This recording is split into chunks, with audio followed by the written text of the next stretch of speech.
Hello नमस्कार सभी 10th class के सारे स्टूडेंट्स। आज आपका स्वागत है इस एक छोटे सी वीडियो में। ये वीडियो जो है आपके लिए बहुत ही कारगर साबित होने वाला है, क्योंकि आपका जो हौसला है ना वो बहुत ही बुलंद और मजबूती से तैयारी कर रहा होगा। मैं आशा करता हूँ कि एक छोटा सा प्रयास आपके चैप्टर के हार्ड से हार्ड टॉपिक को आपको सरल करने का काम करेगा।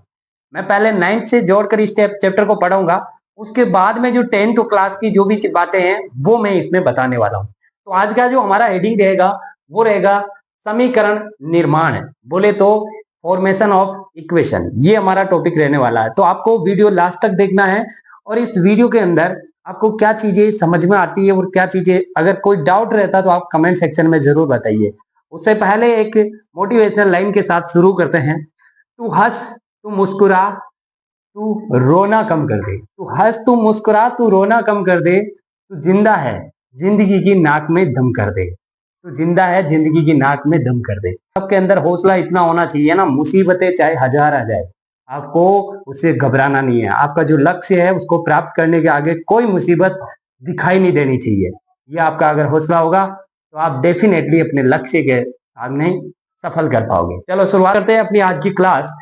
आज का जो हमारा जो टॉपिक रहने वाला है वो है हमारे पास रासायनिक समीकरण का निर्माण। समीकरण का निर्माण कैसे करते हैं इसके बारे में अपन जानेंगे, पूरा समझेंगे कि जो समीकरण का फॉर्मेशन है वो किस प्रकार से होता है, केमिकल इक्वेशन का फॉर्मेशन किस प्रकार से होता है।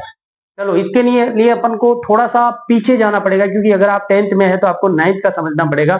और ये जो मैंने सामने लिखे हैं ये दोनों टॉपिक 9th के हैं। अगर आपको 9th का समझ में आ गया तो डेफिनेटली 10th का समझ में आ जाएगा। अभी मैं इस वीडियो में आपके साथ में वादा करता हूं कि आपको इस वीडियो को देखने के बाद आपको ये 9th के अगर दो नियम भी नहीं आ रहे हैं तो भी आ जाएंगे, और समीकरण का निर्माण कैसे होता है वो भी आ जाएगा। तो चलो शुरुआत करते हैं। देखो, सबसे पहले अपन 9th में पढ़ते हैं कि एल लेवोसियर नाम का एक वैज्ञानिक होता है। ये वैज्ञानिक क्या है, इस वैज्ञानिक ने रसायन विज्ञान में बहुत अच्छा काम किया था। क्या काम किया था इन्होंने, एक तो एटम के बारे में भी बताया था, एटम के बारे में बताया था, और एक इसने किया था क्लासिफिकेशन। क्लासिफिकेशन किया था किसका, तत्वों का क्लासिफिकेशन 3 भागों में ये करने वाला वैज्ञानिक है। तत्व, धातु, अधातु और उपधातु, बोले तो मेटल, नॉन मेटल और मेटलॉइड। इस प्रकार से इसने 3 भागों में तत्वों को बांटा।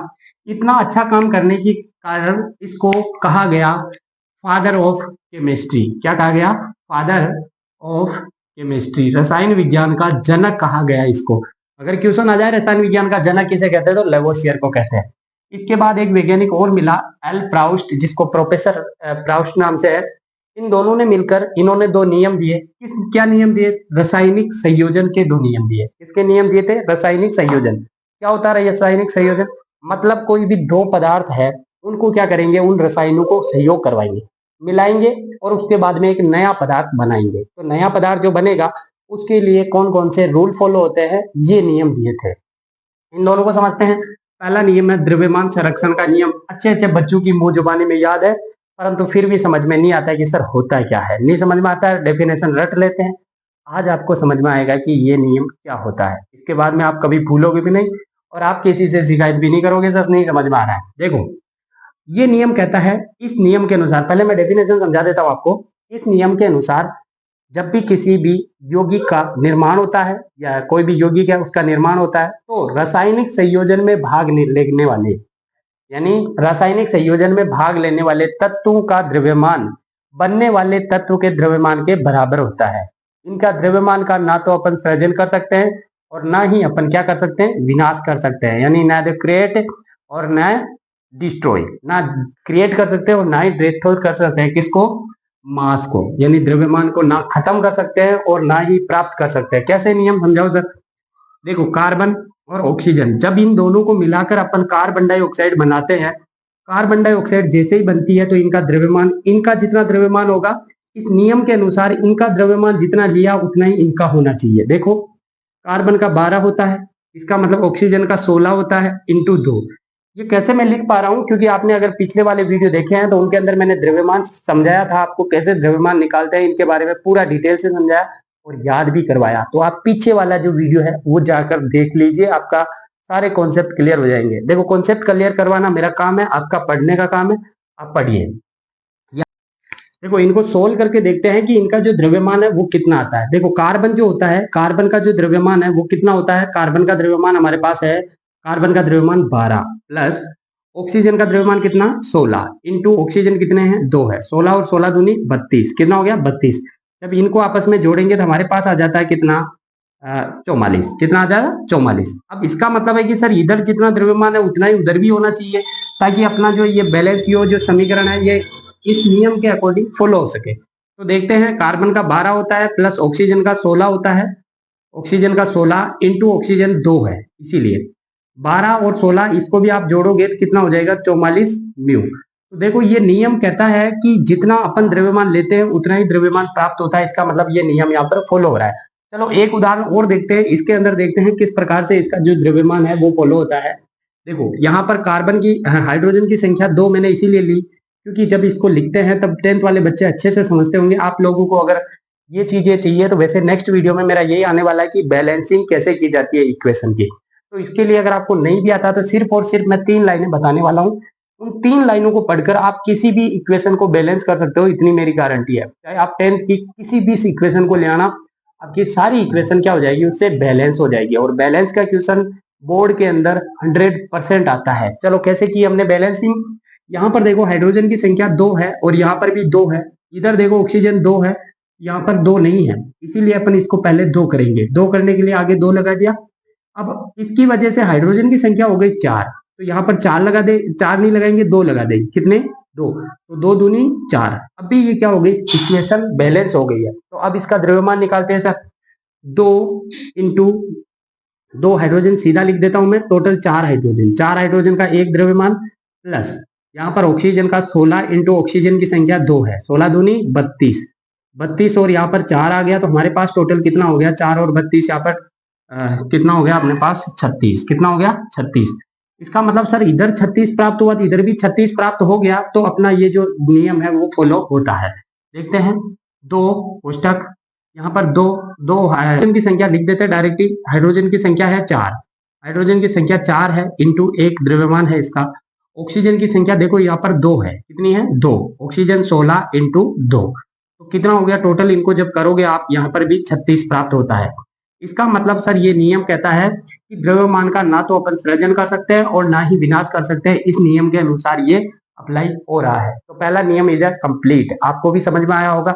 अगर आपको समझ में आया है तो आप लोग थंबनेल में इसमें, अगर आपको समझ में आया तो आप कमेंट सेक्शन में जरूर इसको बता सकते हो कि सर ये नियम आपको समझ में आ गया है। रटने से कुछ नहीं होता दोस्तों, आपको समझने से सब कुछ पता चल जाएगा और आप किसी का भी आप द्रव्यमान के लिए आप अप्लाई करके देख सकते हो। चलो अगला समझते हैं। ये नियम क्या कहता है, स्थिर अनुपात का नियम। इस नियम के अनुसार, किसके अनुसार, इस नियम के अनुसार किसी भी तत्व का जो द्रव्यमान है वो स्थिर रहता है। कैसे, ये कह रहा है कि अनुपात क्या रहता है, स्थिर रहता है। देखो पहले तो मैं इसकी डेफिनेशन आपको समझा दूं, उससे आपको थोड़ा सा फायदा हो जाएगा।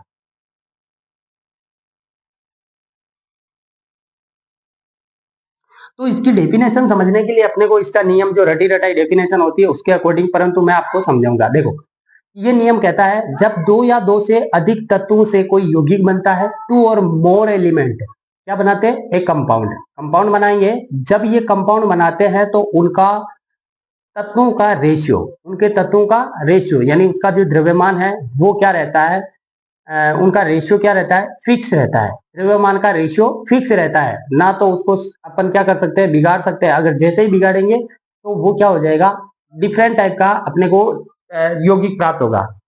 देखो इसका मतलब है कि अपने को सीधा सीधा ये समझना है। इसकी परिभाषा के अनुसार अपन समझ सकते हैं कि किसी भी यौगिक का निर्माण 2 या 2 से ज्यादा तत्वों से होता है। जैसे ही इनका निर्माण होता है तो उनके अंदर भाग लेने वाले तत्वों का द्रव्यमान एक निश्चित अनुपात में होता है। देखो डेफिनेशन को समझ सकते हो, परंतु इससे आप लोगों को उदाहरण से समझाता हूँ। जैसे आपको H2O लेना है, एक आपको HCO2 ले लेते हैं, CO2 ले लेते हैं और इसके अलावा NH4 ले लेते हैं। चलो NH4 ही ले लेते हैं। यहाँ पर क्या करना है, अमोनिया ले लेते हैं, अमोनियम हो गया है तो अमोनिया ले लेते हैं, ये मिल भी जाता है। आपको अगर जल बनाना है ना तो आपको हाइड्रोजन और ऑक्सीजन लेना पड़ेगा और इनका द्रव्यमान तोल कर लोगे आप। ऐसा तो है नहीं कि ऐसे ऑक्सीजन गिर उड़ रहा है, ऐसे उड़ रहा है तो आप पकड़ के ले आए, पकड़ के नहीं ला सकते। अपन क्या कर सकते हैं, उनको तोल सकते हैं। बहुत छोटी यूनिट होती है, परंतु फिर भी अपन इसको तोल सकते हैं, मेजर कर सकते हैं। तो तोलने के लिए अपन क्या करेंगे, इसको जैसे ही तोला तो इसको देखा तो इसका द्रव्यमान जैसे अभी कितना आ रहा है, इसका 2, और इसका रेशियो इसका कितना आ रहा है 16। इसको जैसे आप करके देखोगे सोल्व तो इसका कितना हो गया अपने पास 8। आपको अगर जल बनाना है ना दोस्तों, तो आपको 1:8 में लेना ही पड़ेगा। कहने का इसका मतलब है कि आपको अगर कोई जल का अणु बनाना है तो आपको 1 ग्राम अगर आप हाइड्रोजन लेते हो, आपको वैसा का वैसा 8 ग्राम क्या लेना पड़ेगा, ऑक्सीजन लेना पड़ेगा, तभी जाकर क्या बनेगा, जल बनेगा। चाहे आप, मैं यहाँ पर लिख देता हूँ, चाहे आप बिस्लेरी का जल ले रहे हो, चाहे आप समुद्र सी वाटर ले रहे हो, समुद्र का जल ले रहे हो, चाहे आप कोई सा भी जल बनाओ, आपको बनाने के लिए आपको इसका जो अनुपात है वो इस अनुपात में ही लेना पड़ेगा। चलो इसका देखते हैं। कार्बन का जो द्रव्यमान होता है वो होता है दोस्तों 12। कितना होता है 12। और ऑक्सीजन का द्रव्यमान होता है 16। 16 इंटू 2, यहाँ पर हो गया अपने पास 12:32। जब इसको आप सोल्व करोगे तो यहाँ पर प्राप्त हो जाएगा आपको, 3 से काट देते हैं, 3 से जैसे ही अपन काटते हैं तो कितना हो गया 4:8। ये रेशियो आएगा। इसके कहने का मतलब ये है, ये नियम कहता है कि जब भी आपको कार्बन डाइऑक्साइड बनाना है तो इसका जो अनुपात है वो निश्चित लेना पड़ेगा, तभी जाकर बनेगा। यानी जैसा आप कार्बन का 4 ग्राम लेते हो तो आपको ऑक्सीजन कितना ग्राम लेना पड़ेगा, 8 ग्राम लेना पड़ेगा। अब आप मुझे बताओगे इसका किस में लिखोगे, आप कमेंट में लिखोगे कि इसका आप क्या रेशियो लोगे, तब जाकर अमोनिया बनेगा। ताकि आपको समझ में आया वो मुझे पता लग जाएगा। चलो आगे बढ़ते हैं। ये तो 9th की बातें हो गई। अब अपन 10th का क्या समझाना चाहते हैं, जो है हमारा टॉपिक समीकरण निर्माण। चलो समझते हैं इसको भी। देखो यहाँ पर ध्यान देने की बात यह है कि अपन ने यहाँ पर, मैंने 2 जगह पर कुछ लिखा है। जैसे एक उदाहरण मैंने यहाँ लिखा है और एक उदाहरण मैंने यहाँ लिखा है। अपन पहले रासायनिक समीकरण समझे, उससे पहले अपने को रासायनिक अभिक्रिया आनी चाहिए कि अभिक्रिया क्या होती है। सर देखो यहाँ पर मैंने लिखा है दूध, दूध से दही बनता है, आप सब जानते हो। दूध से दही बनना ये कैसी प्रक्रिया है, ये सर भौतिक है या केमिकल, रासायनिक प्रक्रिया है। कैसी प्रक्रिया है, रासायनिक प्रक्रिया है। रासायनिक प्रक्रिया कह सकते हो आप इसको, केमिकल प्रोसेस कह सकते हो, केमिकल प्रोसेस कह सकते हो। तो ये एक रासायनिक प्रक्रिया के द्वारा कोई भी दही बन रहा है। जैसे मान लीजिए रासायनिक प्रक्रिया क्या होती है, ऐसी प्रक्रिया जिसमें कोई पदार्थ रासायनिक रूप से बदल जाए, जिसका स्वाद चेंज हो जाता है, जिसका अंदर का केमिकली फॉर्मूला चेंज हो जाता है, इसे बोलते हैं रासायनिक परिवर्तन। इसके द्वारा जब कोई पदार्थ बन जाता है तो वापस क्रिएट नहीं कर सकते उस पदार्थ को, जैसे कि अपन दही से वापस दूध नहीं बना सकते हैं। ये कहता है रासायनिक परिवर्तन का नियम। परिवर्तन होता है तो डेफिनेटली रासायनिक होता है। यहाँ पर क्या हो रहा है, बर्फ से क्या पानी से क्या बन रहा है, बर्फ। तो आप क्या बर्फ से पानी बना सकते हो, या देखो आप इसको पानी से बर्फ बना सकते हो तो बर्फ से वापस पानी भी बना सकते हो। इसका मतलब सर ये कोई परिवर्तन है परंतु दूसरा है। ये परिवर्तन कहलाता है भौतिक परिवर्तन। क्या कहलाता है बेटा, भौतिक परिवर्तन। बोले तो फिजिकल चेंज। क्या कहलाता है, फिजिकल चेंज। फिजिकल चेंज कहलाता है। अब फिजिकल चेंज क्या होता है सर, ऐसा परिवर्तन जिसके अंदर कोई पदार्थ का निर्माण हुआ है, उस पदार्थ के अंदर वाले भाग में कोई परिवर्तन नहीं हुआ, पहले भी पानी था अब भी पानी है, परंतु फर्क इतना सा पड़ गया कि वो जम गया है। वापस क्रिएट करेंगे तो वापस क्रिएट हो जाता है, वापस प्राप्त हो जाता है। इसका मतलब ये कहलाता है भौतिक परिवर्तन। ये तो परिवर्तन की बात हुई। अब दोस्तों अभिक्रिया मैंने समझाना चाह रहा हूं, इसका मतलब क्या है, ध्यान दो। इसका मतलब मैं समझाता हूं। जैसे मान लो कि मैं आपको बोलूं कि मैं यहाँ पर हूं, अभी मैं यहाँ पर हूं। मैं क्या करता हूं कि मैं चलता हूं चलता हूं चलता हूं, मैं यहाँ आता हूं। अब मैंने क्या किया, वहां से यहाँ तक आया, इसमें मैंने एक प्रोसेज की है। क्या की है, प्रोसेज। बोले तो एक प्रक्रिया की है। ये जो प्रक्रिया है ना यहाँ तक आने की, ये प्रक्रिया ही क्या कहलाती है, अभिक्रिया। ये प्रक्रिया ही क्या कहलाती है, अभिक्रिया। चलो सिंपल समझाते हैं। देखो यहाँ पर क्या करना है, दूध क्या है, दूध। दूध से दही बनने की प्रक्रिया क्या कहलाती है, अभिक्रिया। दूध से दही बनने की प्रक्रिया क्या कहलाती है, अभिक्रिया। पानी से बर्फ बनने की प्रक्रिया क्या कहलाती है, अभिक्रिया। अगर यहाँ रासायनिक में हो रहा है तो रासायनिक अभिक्रिया, यहाँ भौतिक में हो रहा है तो भौतिक अभिक्रिया। भौतिक अभिक्रिया और रासायनिक अभिक्रिया। समझाते हैं आपको और भी उदाहरण। जैसे मान लीजिए कोई मैग्नीशियम लिया हमने, और इस मैग्नीशियम को ऑक्सीजन की उपस्थिति में हमने क्या कर दिया, जला दिया। जलाने के बाद हमारे पास MgO प्राप्त हुआ, मैग्नीशियम ऑक्साइड का पाउडर प्राप्त हुआ।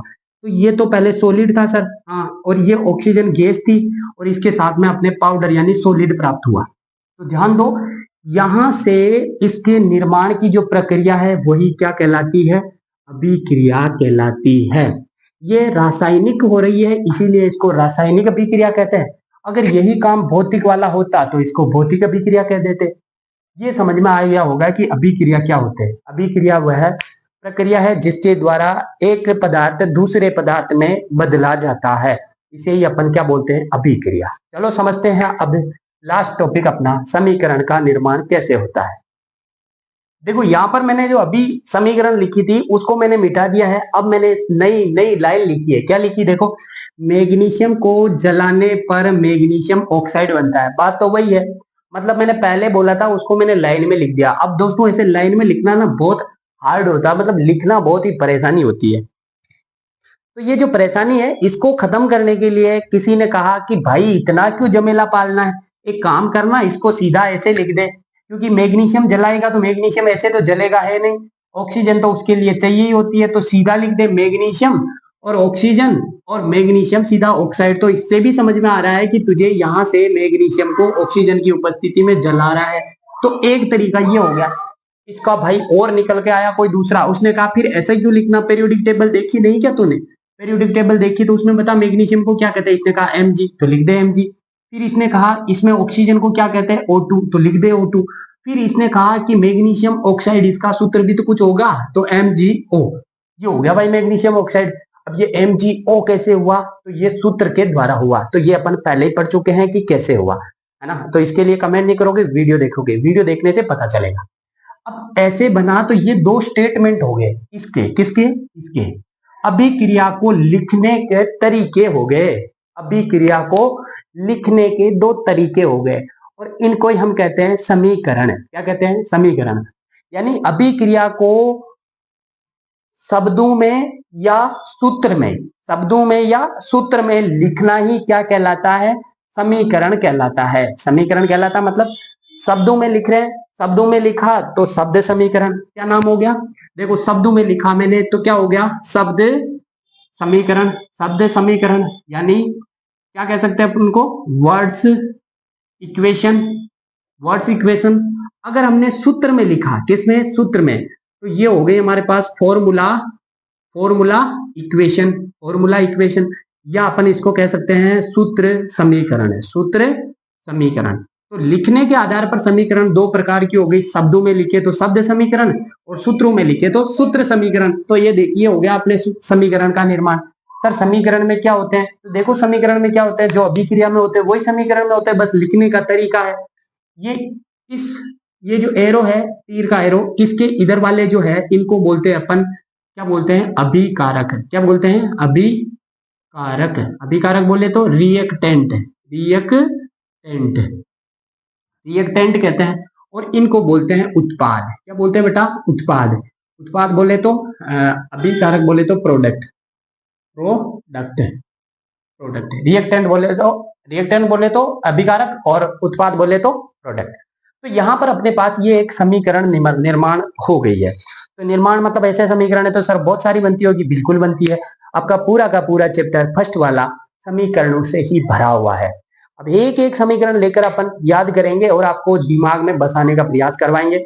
एक छोटा सा वीडियो था, आपको प्रयास करना चाहिए इसको देखकर। अगर आपको समझ में आया तो आप लोगों को मैंने पहले एक कमेंट दिया था उसको आप जरूर करके बताओगे, ठीक है ना। अब मुझे कमेंट्स में ये भी आप लोग बताओगे कि अगर अभिक्रिया को करवानी, जैसे मान लो अपन कोई अभिक्रिया करवाते हैं, उसमें कोई कैटलिस्ट डालना है, उत्प्रेरक डालना है, या फिर उसका तापमान लिखना है। अगर आपको पहले से जानकारी है, पढ़ रहे हो आप, तो आप मुझे कमेंट में लिखोगे कि उस उत्प्रेरक को इस अभिक्रिया के अंदर कहां पर लगाएंगे, किस जगह पर रखेंगे, ये आप लोग कमेंट में लिखोगे। ठीक है दोस्तों, आशा करता हूं कि ये वीडियो आपको पसंद आया होगा। अगर पसंद आया है तो अपने क्लास के बच्चों के साथ जरूर शेयर करना। अगर पसंद आया हो तो आप लाइक करोगे, कमेंट करोगे, परंतु कमेंट जरूर करना है, ठीक है ना। मिलते हैं नेक्स्ट वीडियो में, तब तक के लिए जय हिंद, जय भारत।